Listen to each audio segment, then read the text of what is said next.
Hello viewers, আসসালামু আলাইকুম। কেমন আছেন আপনারা সবাই? আশা করি অবশ্যই ভালো আছেন। তো আজকে আমি আপনাদের সাথে একটা বিষয় নিয়ে কথা বলবো, সেটা হচ্ছে যে আয়নাঘর।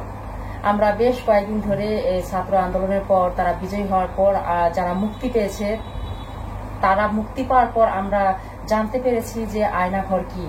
তো আমি প্রথমে ভেবেছিলাম যে আয়নাঘর হয়তো কোনো গ্লাস দিয়ে তৈরি আয়নাঘর।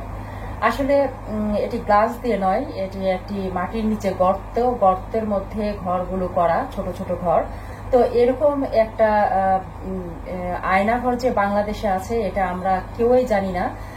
তো যখন আয়নাঘর থেকে যারা মুক্তি পেয়েছে, ছাত্র আন্দোলনের পর যারা এই মুক্তি পেয়েছে, তাদের কাছ থেকেই আমরা জানতে পেরেছি আসলে আয়নাঘরটা কি। তো আয়নাঘরের যে দৃশ্যগুলো এক ভাইয়ারা ভিডিও করে এনেছে, তাদের ভিডিওগুলোর মাধ্যমেই আমরা সবকিছু জানতে পারবো। তো আপনারা পুরো ভিডিওটি দেখবেন, দেখলে আসলে আপনারা জানতে পারবেন যে আসলে আয়নাঘর কি। আসলে আয়নাঘর এমন একটা জায়গা, নিচে গর্ত, কেউ কোনো সাউন্ড পাবে না। যদি ওখানে কাউকে মেরেও ফেলা হয় মারতে মারতে, তবুও চিৎকার করলে কেউ শুনতে পাবে না, তাকে বাঁচানোর জন্য এগিয়ে আসবে না। তো এই জন্যই এটা হচ্ছে আয়নাঘর। যেমন আমরা কোনো ক্লাসের রুমে থাকলে আমরা কিন্তু পরের পাশে কে কি বলছে আমরা কিন্তু বুঝতে পারি না, কেউ চিৎকার করে ডাকলেও আমরা শুনতে পাই না। তো এজন্যই এইটার নাম রাখা হয়েছে আয়নাঘর, যেখানে কেউ চিৎকার করলে, মারলে, ধরলে, চিৎকার করলেও কেউ জানতে পারবে না যে এখানে কে আছে, বা তার সে বাঁচার জন্য যে আকুতি করছে, মিনতি করছে, এটা কেউ শুনতে পাবে না। এজন্যই এটার নাম রাখা হয়েছে আয়নাঘর। আসলে আয়নাঘরে কি হয়, আসলে মূল বিষয়টা কি, আমরা সেই বিষয়গুলোই জানবো। যে ভাইয়াগুলো ভিডিও করে এনেছে তাদের মুখ থেকেই আমরা শুনবো। তো চলুন আমরা দেখি আসলে আয়নাঘরটা কি, আমরা সেই ভাইয়াদের মুখ থেকেই জেনে নেই। আসলে দেখলে মনে হবে যে এতটা ভয়ঙ্কর, আসলে আমি কখনো যারা দেখেনি তারা আসলে বুঝবে না। তো চলুন আমরা দেখে আসি আয়নাঘর কি আছে সেখানে। প্রিয় দর্শক, এই সেই কুখ্যাত শেখ হাসিনার তৈরি আয়নাঘর। শুরুতেই আপনারা দেখতে পাচ্ছেন কত মানুষের কঙ্কাল পড়ে রয়েছে এখানে। আসলে এই কঙ্কালগুলো হচ্ছে সেই সমস্ত কয়েদিদের যাদেরকে এখানে রেখে নির্মম শাস্তি দিয়ে মেরে ফেলা হয়েছিল।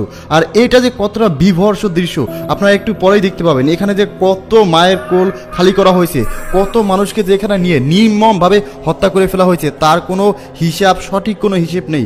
আপনারা একটু পরেই দেখতে পাবেন যেখানে কত মানুষকে নির্মমভাবে অত্যাচার করে মেরে তাদের লাশ এখানে গুম করে রাখা হয়েছে। এখনো পর্যন্ত কিন্তু এই আয়নাঘরের মধ্যে অনেক মানুষ আটক রয়েছিল, এবং এই আয়নাঘরের মধ্যে কিন্তু কিছু লাশ ফ্রিজ করে রাখা হয়েছে।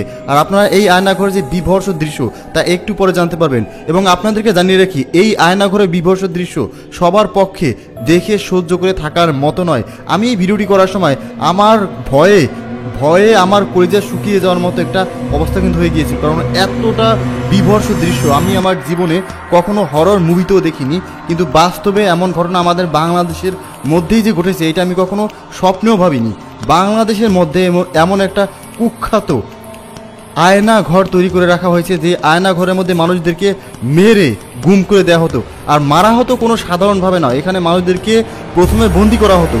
যাদেরকে এই আয়নাঘরের মধ্যে নিয়ে বন্দি করা হতো, তাদের তথ্য মতে যে তারা কখনো কল্পনা করতে পারতো না যে তারা বাংলাদেশের মধ্যে রয়েছে নাকি অন্য কোনো দেশের মধ্যে রয়েছে। মানে তাদেরকে প্রথমে চোখ বেঁধে জমটুপি পরিয়ে তাদেরকে গ্রেপ্তার করে এখানে আনা হতো। তারপরে এই আয়নাঘরের মধ্যে আটকে দেওয়া হতো। চারো দেয়ালের মাঝখানে থেকে কখনো বোঝাই যেত না যে এর আশেপাশে কি রয়েছে বা সে কোন লোকেশনটায় অবস্থান করছে। এই আয়নাঘরের মধ্যে যারা কাটিয়েছেন, যারা এখান থেকে জীবিত ফিরেছেন, তাদের মুখ থেকে যে লোমহর্ষক বর্ণনা শোনা যায়, তা শুনলে আপনার মনে হবে পৃথিবীর মধ্যেই হয়তো জাহান্নামের শাস্তি দেওয়া হয়েছে। এমনই ভয়ঙ্কর শাস্তি তাদেরকে দেওয়া হয়েছিল। তাদেরকে প্রথমে এই আয়নাঘরের মধ্যে রাখার পর তাদেরকে টর্চার করে পা উপরে রেখে মাথা নিচে দিয়ে টর্চার করে তাদের কাছ থেকে তথ্য বের করার চেষ্টা করা হতো। যতটুকু তথ্য তারা বের করতে পারতো, তথ্য বের করতো। তারপরে তাদেরকে খাবার হিসেবে কি দেওয়া হতো সেটা শুনলে আপনার গায়ের প্রত্যেকটি লোম দাঁড়িয়ে যাবে। তাদেরকে খাবার হিসেবে দেওয়া হতো ক্যাকটাসের কাঁটা। হ্যাঁ, ক্যাকটাসের কাঁটা তাদেরকে দেওয়া হতো, যাতে করে এই ক্যাকটাসের কাঁটা খাওয়ার পর তাদের খুব বেশি ক্ষুধা লাগতো না। ক্যাকটাসের কাঁটার একটা বৈশিষ্ট্য হলো এটা খেলে খুব বেশি ক্ষুধা লাগে না। এবং তাদেরকে খাবার দেওয়া হতো ঠিকই, কিন্তু পানি দেওয়া হতো না। পানির অভাবে তারা ওই খাবার থেকে তারা মূত্র বিসর্জন দিয়ে সেই মূত্র পান করতো। মানুষ যখন ক্ষুধার্ত থাকে, যখন খাবার না থাকে তখন মানুষ অনেক কিছুই করে, তো ওই মূত্র পান করতো, আবার সেই মূত্র বিসর্জন দিয়ে আবার পান করতো। এভাবে 2-3 বার মূত্র বিসর্জন দিয়ে পান করার পরে তাদের কিডনি বিকল হয়ে মারা যেত, এবং মারা যাওয়ার পরে সেই মৃত লাশকে এই যে আপনারা দেখতে পাচ্ছেন এই যে ভয়ঙ্কর আয়নাঘর, এই আয়নাঘরের মধ্যে কিন্তু একটা গণকবর রয়েছে। সেই গণকবরের মধ্যে মৃত লাশকে একেবারে চাপা দিয়ে, গণহারে চাপা দিয়ে কিন্তু এই লাশগুলোকে দেখে ফেলা হতো। এই আয়নাঘরে কর্মরত একজন পুলিশ কর্মকর্তা জানান যে এইভাবে মানুষকে গুম করে ফেলার পর তারা ভাবতে থাকে যে এইভাবে যে মানুষগুলোকে মেরে ফেলে তো আমাদের তেমন কোনো লাভ হচ্ছে না। তারপর একটা চক্রান্ত করে তারা, যে এই যে মানুষগুলোকে এখানে গুম করা হচ্ছে তাদের শরীরের ভিতর যে অঙ্গ প্রত্যঙ্গ রয়েছে, বিশেষ করে কিডনি, লিভার, ফুসফুস, এই অঙ্গ প্রত্যঙ্গ বিক্রি করে দিলে তো আমাদের লাভ হয়।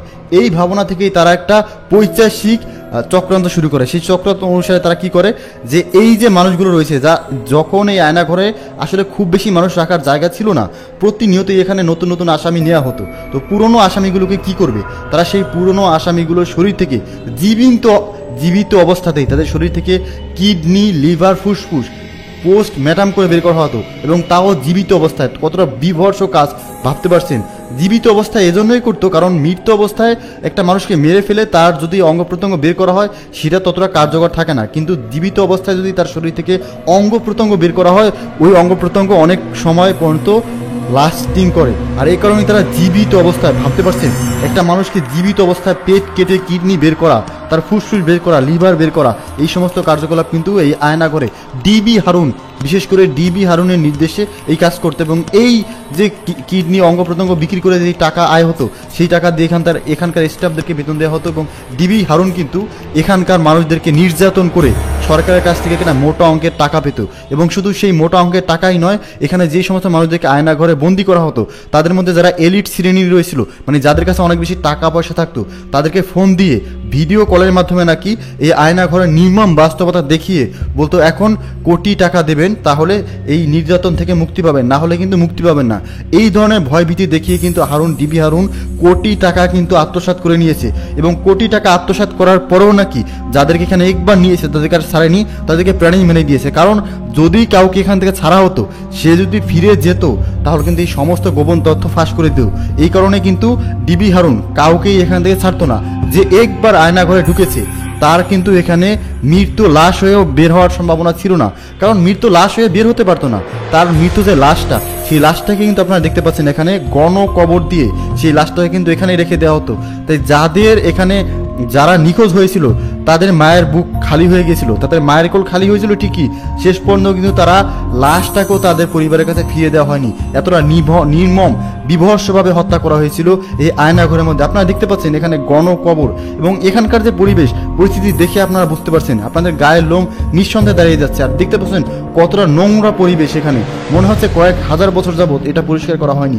কেনই বা তারা পরিষ্কার করবে? তাদের উদ্দেশ্য ছিল একটাই, যে এই আয়নাঘরে যাদেরকে রাখা হবে তাদেরকে নির্মম শাস্তি দিয়ে মারা হবে। আর আপনাদেরকে জানিয়ে রাখি, এই আয়নাঘরের মধ্যে কোনো রকম ওয়াশরুমের ব্যবস্থা ছিল না। কয়েদিরা যেখানে থাকতো সেখানেই প্রস্রাব পায়খানা করতো এবং সেখানেই খাবার খেত।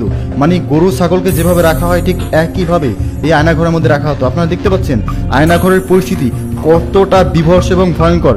এখানে মানুষদেরকে রাখা হতো এবং এখানে যে পরিমাণ অত্যাচার করা হতো, আপনারা এর পরিস্থিতি দেখে আপনারা বুঝতে পারছেন, গায়ের লোম দাঁড়িয়ে যাওয়ার মতো অবস্থা।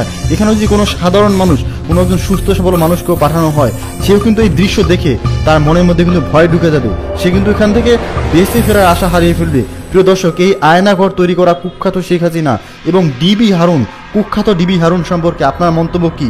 এই ডিবি হারুনকে কি ধরনের বিচারে দেখতে চান সেটা অবশ্যই কমেন্টসে লিখে জানাবেন। আমাদের পরবর্তী আপডেট সবার আগে দেখার জন্য চ্যানেলটিকে সাবস্ক্রাইব করে রাখুন। ধন্যবাদ।